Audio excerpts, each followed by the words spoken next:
I am back with another review, this time with the Apple Watch Series 5, and we're gonna go ahead and check it out.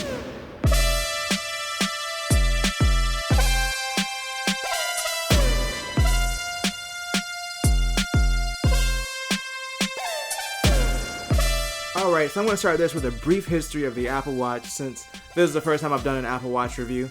So the original Apple Watch came out in April of 2015. Apple at the time hadn't figured out how to utilize the software to make the watch feel faster. It was criticized for the battery life, not having always on display like some of the other watches prior to the Apple Watch had. In September of 2016, we got the Apple Watch Series 1 and Series 2.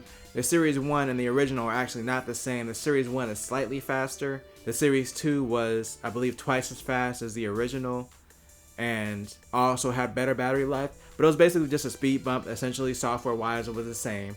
The Series 3 is when we see the first major improvement, which will be the following year, September 2017, and that's where they introduced LTE. It was a lot faster than the Series 2, obviously a lot faster than the original. It also got a decent bump in battery life, and they introduced things like the swim mode to the watch. And then we get into Series 4, and that's when we have the first form factor change. They took all the great things from the Series 3, carried them forward. They added things like fall detection and the ability to take an EKG on the watch. This is the first time we've seen a form factor change. They took the 38mm watch, same size, and expanded the screen to 40mm. The 42mm, the bigger one, they expanded it to 44. And then that brings us to the Apple Watch Series 5, and that's where we're at now. With all the other Apple announcements this year, I feel like the Series 5 is kind of slid under the radar, and maybe that's a good reason. I kind of feel like the Series 5 is kind of an S year for the Apple Watch. If we look at it in comparison to the Series 4, it had all the features I mentioned before. The only thing it really adds is the always-on display and a gyroscope. So it has a built-in compass now, and it can also be used to accurately kind of track your location if you're doing walking directions, like track your direction. But those are really the only major changes for the Series 5. Not saying that it's bad, but let's just have a deeper look at it and kind of go over some of the pros of the Apple Watch Series 5. The first thing, like I mentioned, it has the always-on display. It's a feature that a lot of people have wanted since day one. Personally, for me, it's not a game changer. It's cool to have, but it doesn't make me like or dislike the watch anymore. The way that they were able to achieve this is by using variable frame rate. Frame rate is basically how many frames per second the screen is able to display. So when the Apple Watch goes into the sleep mode, it dims the screen, and then it also drops the frame rate down to as low as 1 frame per second from what they said at their press conference. And you can tell, so things like seconds don't show on the watch.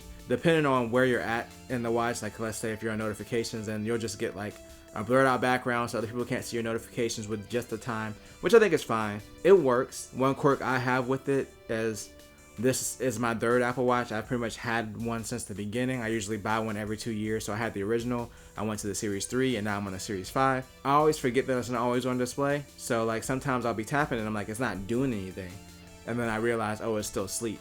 So that's kind of a quirk with it for me personally. Maybe a new user, it probably wouldn't be a big deal because I don't have these learned behaviors from having a previous Apple Watch. It's just one thing I happen to notice. This next pro isn't Apple Watch Series 5 specific, but it is more so an improvement of watchOS 6. Finally having the ability to delete apps directly from the watch. I'm so grateful for it because it was annoying to have to go on the watch app and remove things that I didn't use. They also added an app store so you could add apps directly from the watch as well. So that's always a nice touch. watchOS 6 really has a lot of improvements. That could be a separate video on its own. But they've added things like cycle tracking. They finally added a calculator, which I've had to use a few times. I used a tip calculator when I was at a restaurant. So it's kind of a nice touch to have, just to have that available on your watch. Another pro for the Apple Watch Series 5 specifically would be them bringing back the ceramic and stainless steel options. Now, before you jump all over me, hold on. I'm not saying that I bought that. I actually have the aluminum one because I'm fine with not having those pricey higher end options, especially the ceramic is insane. But I think that the Apple Watch, their original goal was to compete with the Rolexes and the higher end watches.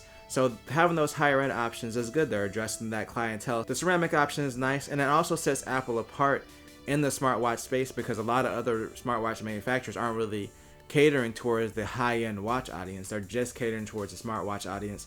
Apple is doing a good job of capturing both and reminding us that, that while the Apple Watch is very functional, it's also sort of a fashion statement. Now, if that's not your thing, that's not your thing. To me, that's a pro. I think it's kind of cool that they're leaning in both directions. Another pro is the notifications are significantly improved, especially when it comes to email. Like, it actually loads the full email in most cases from the notification window. I mean, granted, if you tap on the email and it tries to go to the website, that's like a crapshoot if that's actually going to work or not. Sometimes it works, sometimes it doesn't. But I just think it's cool to be able to finally look and see like the actual email on your watch in most cases without having to go to your phone, especially if it's something that you're waiting for or something that's urgent. It's like before there was no point in getting the notification because it would just be like the subject and a little bit of details, and that's it. If it had any kind of image files in it, it couldn't read it. So Apple's dramatically improved this. Alright, now let's shift over to some of the cons of the Apple Watch. The first thing is AirPlay and music. So one of the biggest knocks for me personally is, at this point, why don't we have the ability to just play music directly from the watch's speaker, considering that you can use it for speakerphones, or at least implement AirPlay on the watch so you can at least cast it to like a nearby speaker. Right now, the only way to listen to music on the watch is to pair some Bluetooth headphones up to it. Another speaker up here is not the greatest, and they're probably like, well, it'll be a subpar experience, so maybe it's something that they're holding off until they make the speaker better, but just give us the option to play it anyway. Maybe someone's out on a run by themselves, their headphones die, they're using LTE, like, I do a lot of the times. They don't have any option to listen to anything at that point. You can't listen to podcasts or music, you just hit the play button, it doesn't do anything. So having the option other than just Bluetooth headphones to play music is needed at this point. Con 2 is the battery life and speed. One thing with the Apple Watch, while the Series 5 does feel a lot faster than my Series 3, I feel like there's still improvements to be made as far as the battery life and the speed of it. Like when I was going through some of the menus, it still chokes up a lot. That's kind of been one of the things with the Apple Watch. Like, doing the stuff on the home screen that it expects you to do is fine, but when you try to dive deep into it and go into some of the apps, there still is kind of a wait. Like even loading up the App Store, I'm like, this is borderline unusable because of how slow it can be. It would have been nice to get a processor bump and a battery life bump this year. The battery life is fine. It'll pretty much get you through a day, but that's it. It'd be nice, like, oh, I forgot to charge my watch, but I can still at least, get through maybe a day and a half. The Series 5 saw no improvement for processor or battery life from the Series 4.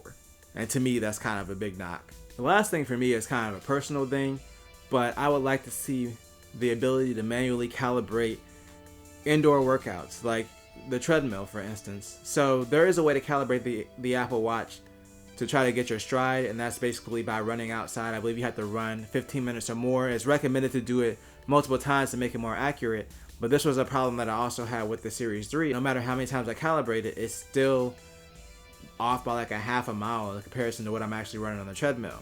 The easiest solution would just be to let me dial in what my pace is or my stride is manually. The only option is to calibrate by running outdoors or reset the calibration and not really have it calibrated at all. It seems like an option that Apple could have implemented by now. Maybe not enough people complain about it, but it's just annoying to try to get that calibration right.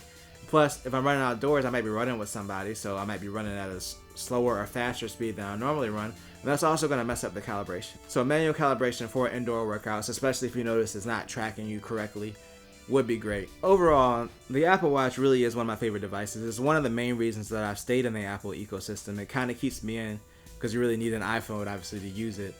For me, I do a lot of fitness tracking, so that's a pro for me.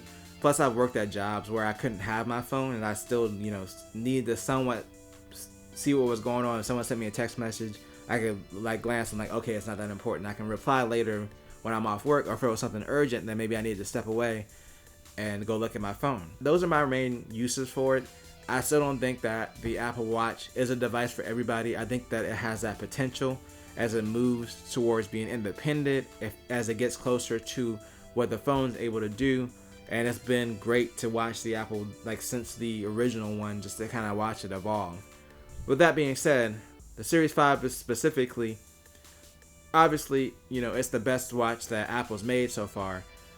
But they did discontinue the Series 4 when they announced it, and I had a bad feeling about that because to me that said that this is not that much different than the Series 4. Now, I didn't personally have a Series 4, but I did play around with it in the store, and it's not that different from the Series 4.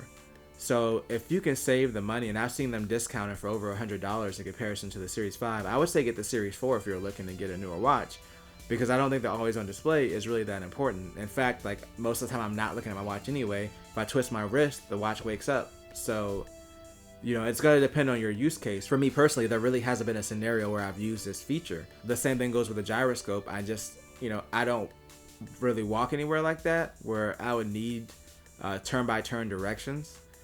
So it's kind of a cool feature, but at the same time, it's not anything to write home about, in my opinion, or spend the extra money where you can get the Series 4 and get almost everything that's great about the Series 5 at a cheaper price.